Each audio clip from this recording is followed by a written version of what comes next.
Oh God, how I need you. Where sin runs deep, your grace is more. Where grace is found is where you are. And where you are, Lord, I am free. Holiness is Christ in me. Lord, I need you. Oh, I need you. Every hour I need you. My one defense, my righteousness. Oh God, how I need you. So teach my song to rise to you. When temptation comes my way, when I cannot stand, I'll fall on you. Jesus, you're my hope and stay. When I cannot stand, I'll fall on you. Oh Jesus, you're my hope and stay. Hey, Lord, I need you. Oh, I need you. Every hour I need you. My one defense, my righteousness. Oh God, how I need you. Lord, I need you. Oh, I need you. Every hour I need you. My one defense, my righteousness. Oh God, how I need you. My one defense, my righteousness. Oh God, how I need you.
Welcome, Restore. This is Pastor Ryan. I'm so thankful that you're joining us this week. We are in the second week of our 2 series, talking about the double portion that Elisha asked for in 2 Kings chapter 2. Looking at this passage, boy, Elisha is persistent. He's been studying and following and been a part of the ministry with Elijah for a while now. And Elisha is just persistent. He's watched what's been going on. He watches how Elijah connects with God, how he finds space to connect and rest. He watches how he delivers the news to leadership in the communities. Elisha just has a chance to watch and take it all in. Elisha knows that the time is coming. He knows that it's time for Elijah to go and to be going away. He knows that soon he will be on his own. His mentor, the person that he has spent all of his time with, will be gone. They get to the area of Bethel where they're going to have this moment where Elisha and Elijah are going to part. And as Elisha and Elijah get to Bethel, Elijah looks at him and says, it's time for me to go. I've got to leave you here. And Elisha 3 times persists. 3 times he persists and says, as long as you live and God lives, I'm going with you. So they go to the next stage of the journey, and the next stage of the journey, and the next stage of the journey. And finally, after 3 times of this conversation of how Elisha and Elijah have this interaction where Elijah says, I got to leave you here. I'm going on away from you. And Elisha just says, no way. There's no way I'm leaving you. This persistence continues to go and persist here in this moment. And Elijah has a lot of patience. See, this interaction between Elisha and Elijah, it seems a lot like Ruth and Naomi. Naomi tries to push her away and says, go back to your land, go back to your home, where you came from, to your people. I can't take care of you anymore. And Ruth says, I'm not going anywhere. She says, where you go, I go. Your God, my God. Where you die, I will die. And Elisha just is persistent and says, no way, I'm not leaving you. I'm not leaving your side. I've got to go with you. I've got to keep going. Finally, they cross the Jordan River, and it's time for Elijah to go, and he knows that this is it. He knows that this is the moment that he needs to go and be with God, that God's going to come in and take him. They get to this end of the journey, and Elijah asks Elisha, tell me what I can do for you. Before I'm taken away, tell me what I can do for you. In other words, what do you want me to do for you? Elisha, what do you want me to do for you? When I read this in this moment, I try not to put my own voice on it, right? I try to say, how would I phrase this? I try to do that because if I did, I'd probably sound exasperated, right? This exasperation of Elisha, what do you want me to do for you? Frustration in my voice. When I read it again and again, and as I read through this scripture passage and preparing for this service, I don't see frustration. Right? I don't see this frustrating moment from Elijah. I almost sense a moment of pride. This proud moment that Elisha is proud that Elisha has been loyal, persistent, that Elisha has stayed with him all the way through to the end. It's like this proud father sees that all that I've taught you has finally paid off. I wonder if Elisha would have offered him the same thing if Elisha had just stayed where he was supposed to the first time. I wonder that. I wonder if Elisha had said, okay, we'll see you later. You go on, you do your thing. It was nice following you, spending time with you. I wonder if Elijah had then said, what do you want me to do for you? I don't know. I don't know if he would have said that.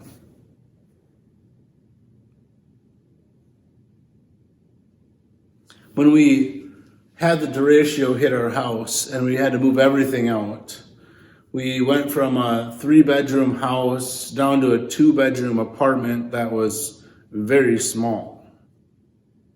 And when we kind of moved into this place, we didn't bring any of our own stuff really. The place that we moved into is pretty much fully furnished. And as we moved in, we kind of started talking and sharing, and Sarah just said, I think we need to, what I would like to do is kind of find the stuff that we just don't need and kind of downsize us. Downsize what we have, all the things that we brought with us that we have in storage. Find what we just aren't going to use anymore and sell it, donate it, give it to somebody that needs it. So over the next 9 months, we went through all of our stuff and found the things that we just weren't going to use anymore. And we kind of put a number of a third. We wanted to kind of downsize the stuff in our home by a third. And so you're going from a bigger house down to the 2-bedroom apartment. It wasn't hard.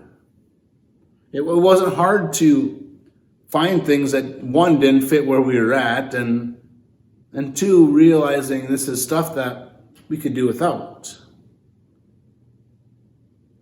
We didn't do this because we were trying to become like minimalists and we were trying to have nothing when we moved back in. No, we wanted to find out. We wanted to find out what God had for us. We wanted to create space for something else. So there were just things that we had that we used that were good things. They weren't bad. But we realized that we wanted to create space for something different. In Luke 18, Jesus and the disciples and his followers are kind of walking through the city. And they're kind of walking through the city. And I try to imagine what it would have been like for Jesus to walk through the city. Jesus and the disciples and followers kind of walking with him, this entourage. Jesus has been working and healing and doing works for a while now. And I'm assuming as he entered parts of the city, there was this swell of, it's Jesus of Nazareth. And as they're walking through the city, Jesus having healed the blind and the lame and all these moments, as he's walking through the city, through this area, there's this kind of murmur, this little bubbling of sound through the city as they walk. You know what it's like to hear that kind of thought, isn't it? That as you're in a building, going to a concert, and there's kind of this swell of noise as the band gets ready to take the stage. It's kind of what it's like for Jesus as he walks through the city. This swell slowly builds, and the crowd starts to get louder and louder. Jesus of Nazareth. And this blind beggar hears the crowd starting to make louder noise. And he's been calling out in the crowd for a while, asking for money and help. And as they're walking, Jesus and his followers are walking through the crowd. The blind beggar asks those around him, "What's going on?" Can you feel the swell with me? I can just feel it. Like the hairs on my arms are starting to stand up, and just feel this swell of Jesus of Nazareth.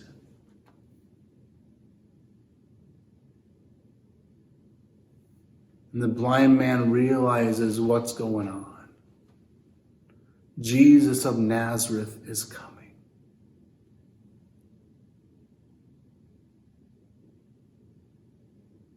He realizes this is a chance. This is his chance, maybe his only chance he's going to get. Jesus of Nazareth is coming. He knows this is his chance, this moment. He cries out, "Son, Jesus, Son of David, have mercy on me." Those around him tell him to quiet down. You got to quiet down. You can't be so loud. But this only makes him scream louder. Son of David, have mercy on me. Over and over, he's screaming this. Jesus, Son of David, have mercy on me. Son of David, have mercy on me. This is his chance. It might be his only chance. Will his cries be heard? Will Jesus hear me? Will they keep pushing me to the side so he can't hear me? Jesus, Son of David, have mercy on me. Then Jesus stops. It all stops. The people around him stop. See, when Jesus stops to see you, you are all that matters in the moment. It is clear that he is blind, yet Jesus utters an insane question. Jesus asks him something that, to me, boggles my mind. Why in the world does Jesus ask this question? He clearly knows what this man needs.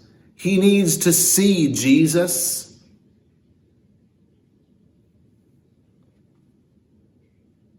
What do you want me to do for you? What do you think he wants, Jesus? Yet Jesus asks. So I believe he asked the man because he wants to see if this man is all in. Do you have the guts to ask for it all? Do you have the courage to ask me for what you really want? It's a good thing this man isn't from the Midwest, because from my experience with myself and others around me, when you ask somebody if you can help them or yeah, hey, do you need something? Most of us here in the Midwest say, oh, no, I'm okay. Or we ask for less than, right? Someone asks you if you need something or if you're okay or what can I do for you? Oh, no, I'm good. I don't need any help. I'm okay. I can take care of it. Meanwhile, you're carrying this 50-pound bag to the trash can, right? And you're stumbling around. No, don't worry. I've got it. We don't want to put anyone out because it could hurt them and hinder them from doing what they want to do. See, man, this guy, he goes for it all. He goes for it all, and he doesn't say, I could use some extra change.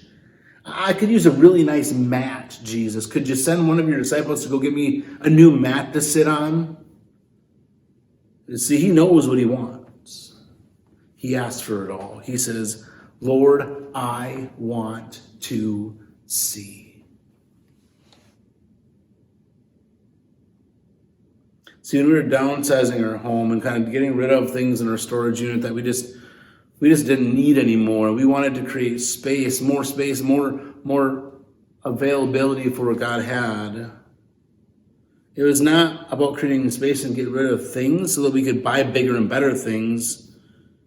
See, we wanted to create space for more moments, just more time with each other, more of what God had for us, really, for less. And we've been happy with it.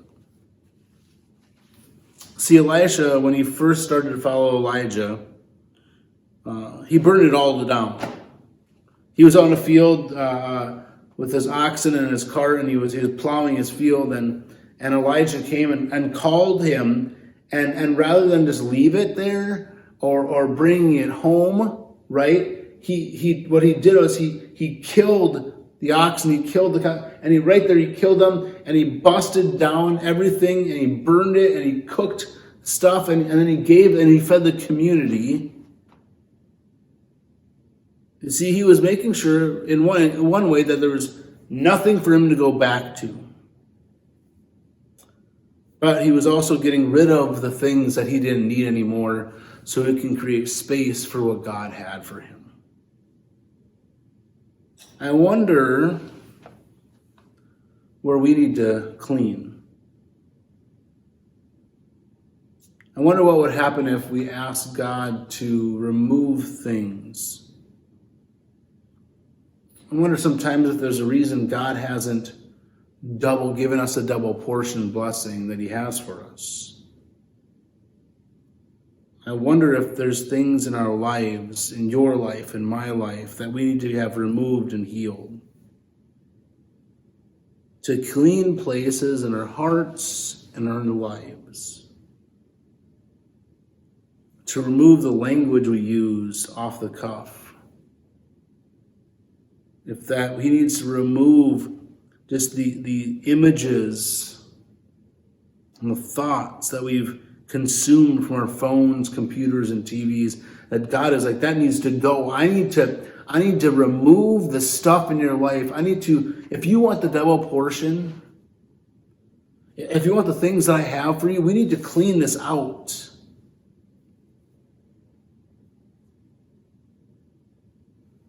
See, David shared last week about how it wasn't just that he asked for a double blessing. David shared that it was not just double blessing, it was double miracles, double moments God used him, double impact. See, Elisha had the courage to ask for more. But to really ask for what was the desires of his heart. See, the blind kid, he wanted it all. He had the courage and the audacity to ask God to heal him. When I was a kid, I was diagnosed when I was really young, around 7 years old, with a tumor disease, neurofibromatosis. I remember growing up, and I remember having the surgery in kindergarten and kind of recovering from that. And I remember there was this healing time at our church, and I was going to go up for a surgery, and they anointed me with this oil on my neck and my shoulder and on my head. They just kind of anointed me and asked for God to heal me. Heal me, Lord.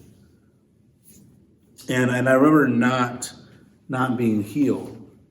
Went through surgery, and they talked about it, and I remember just hearing that you're going to have more surgeries eventually. You're going to have more of this stuff. And I remember as a kid every night going to bed.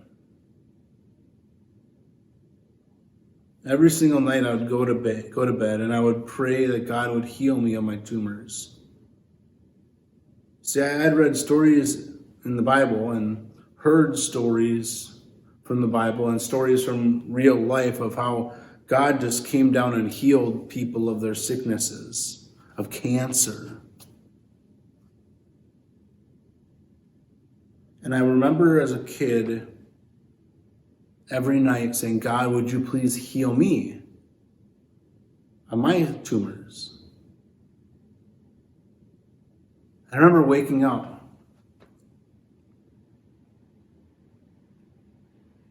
I remember waking up in the mornings after praying that prayer. I remember checking my arm where the tumor was, my neck.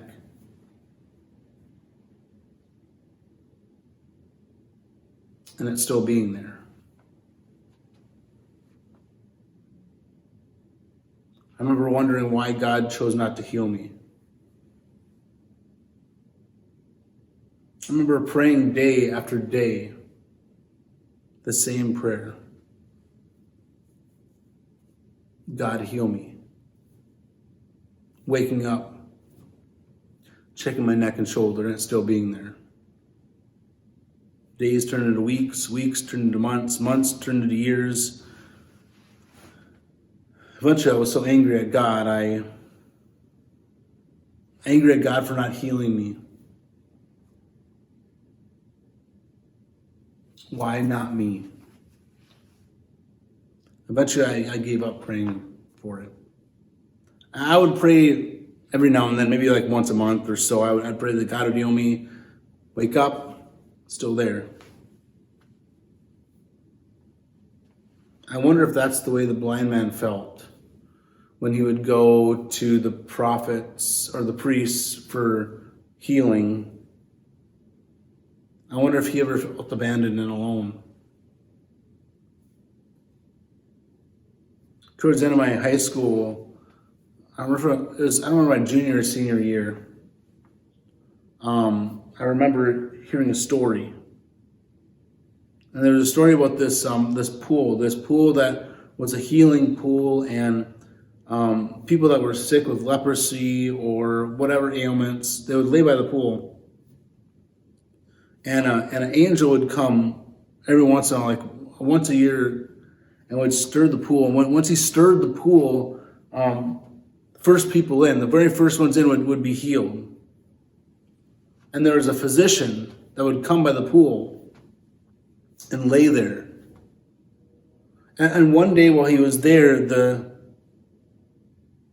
angel came and stirred the pool. And the physician got up and tried to hop into the pool to be healed. And as the physician was getting in, the angel stopped him and held him back. And the young man was like, "What are you doing? I need to get in there. I need to be healed. Don't you? I need to be healed. I've been waiting for this." And the angel held him back and said, "But that's not the time." And the young man, he didn't know. He's like, "What are you talking about? It's not the time. Hey, look at my wounds." And the angel said, "It's not your time."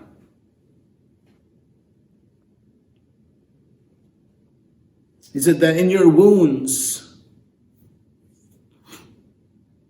you heal well and care for those around you well. In your wounds, you offer a tenderness.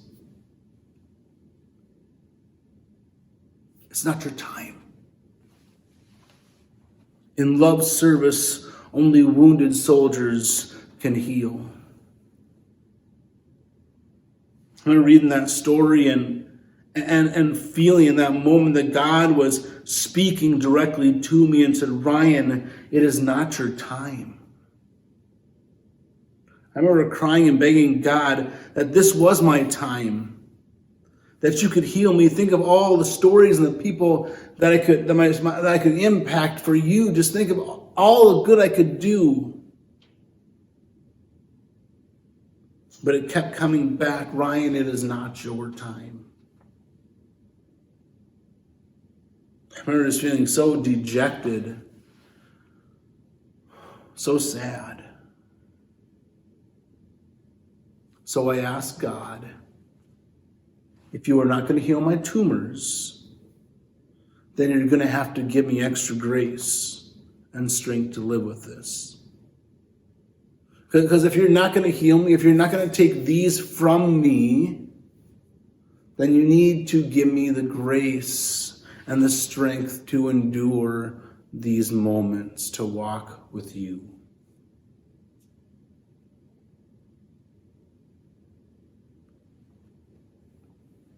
I wonder in our lives where we need healing today.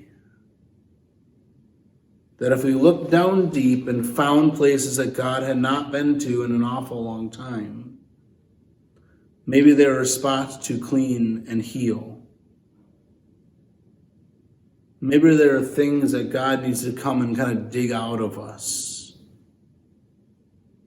Maybe we need to release things in order for God's better stuff to move in. See, God asks, what do you want me to do for you today? Do we have the courage to really answer that? Sometimes we say, God, I need you to make me bold, or God, I need you to help me to get a better job and make more money. God, I need you to do all these things, but maybe we need something different. Maybe we need God to heal our deep brokenness. God, I need you to heal the relationships with my family. God, I need you to give me the courage, a double portion of courage to stand for you today. I believe God is asking you and me if we're willing to make room for the double portions. If maybe we should be asking God, will you remove things or show me things I need to remove that don't need to be there? Are you willing to walk away from things that you think make you happy for something that you've actually been called to do?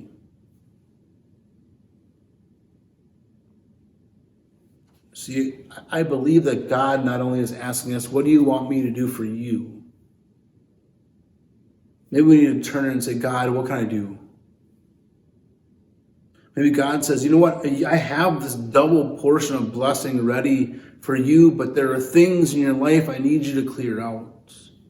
To make room for the blessing, to make room for the grace, to make room for the courage, to make room for the peace, I need to come in and remove things that don't need to be there anymore.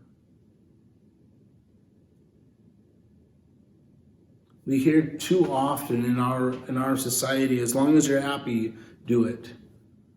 Happiness looks great on you.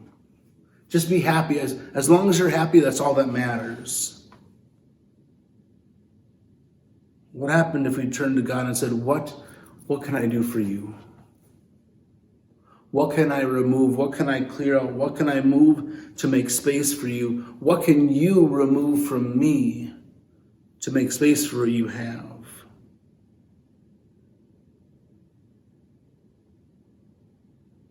What do I need to clear out of my life to be in line with you?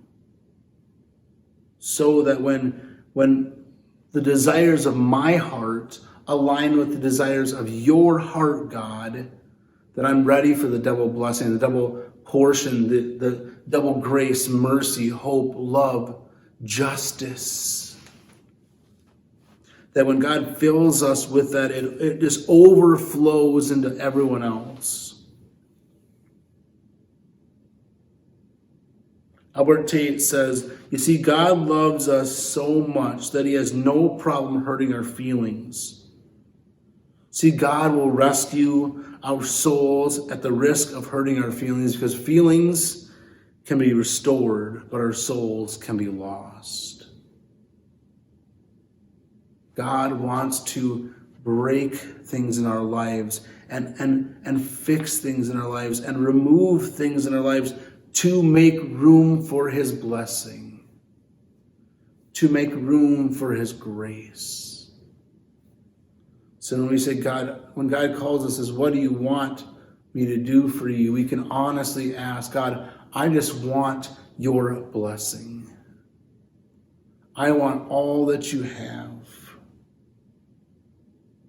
So God calls out, what do you want me to do for you? You know, God, I want you to wreck me where I need to be wrecked. I want you to heal me where I need to be healed.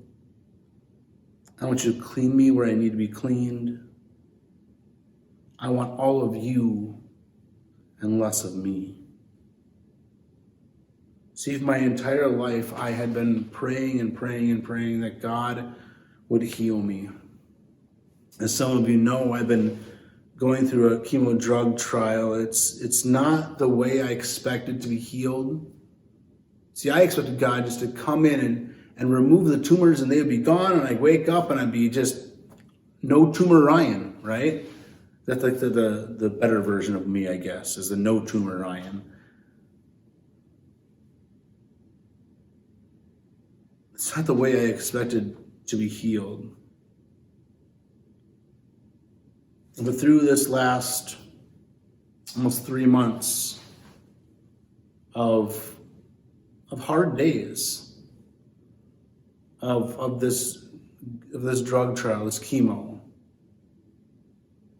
I have had to keep saying, when God calls us, what do you want me to do for you today, Ryan?